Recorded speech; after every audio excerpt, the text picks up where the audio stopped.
प्यारे दोस्तों, यह डिक्टेशन 400 शब्द की 80 शब्द प्रति मिनट की गति से 5 मिनट में बोली जा रही है।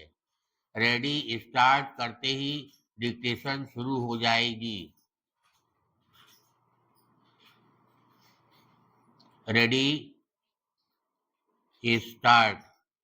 आदरणीय महोदय, मुझे बहुत प्रसन्नता है कि आप आ सके। ऐसे आवागमन का और जापान के साथ विचार विनिमय का हम स्वागत करते हैं, क्योंकि हम आपके देश के साथ निकट संपर्क कायम करना चाहते हैं। मुझे आशा है कि आपकी भारत यात्रा दिलचस्प तथा सुखद रही है और आपकी सुख सुविधा का भली भांति ध्यान रखा गया है। आपने देखा ही होगा कि हमारी समस्याएं आपकी समस्याओं से भिन्न हैं। पैराग्राफ। भारत का आकार ऐसा है कि हमारी समस्याएं हमेशा ही विशाल रही हैं।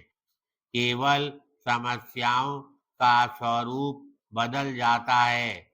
आपको शायद मालूम है कि यह पहला मौका नहीं है कि लोगों ने कांग्रेस को छोड़ा है।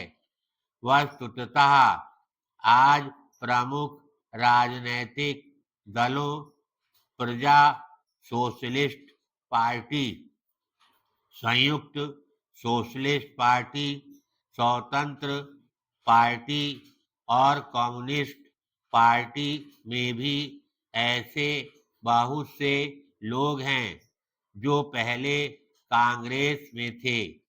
इस बार अंतर बस यही है कि जिस दल ने कांग्रेस को छोड़ा है उसने पुराने नाम को बनाए रखा है। यद्यपि अब उन्हें कांग्रेस ब्रैकेट के अंदर विपक्ष के नाम से जाना जाता है। यह दल, जैसा कि आपको विदित है, हमारी संख्या का 1/3 है और वे जब हमारे साथ थे तब भी इस दल के बहुत से सदस्य पार्टी के अंदर से हमारा विरोध करने में सक्रिय थे, जिससे स्थिति ज्यादा कठिन न होकर एक प्रकार से अधिक सरल हो गई है, क्योंकि जब आपको मालूम है कि कौन लोग आपके विरोधी हैं तो आप अधिक कुछ नहीं कर सकते। पैराग्राफ। आपने जिन 2 बातों का जिक्र किया है उनसे अवश्य ही राजनीतिक जीवन में जटिलता आ गई है, लेकिन कांग्रेस में विभाजन हुए अब कई महीने बीत चुके हैं।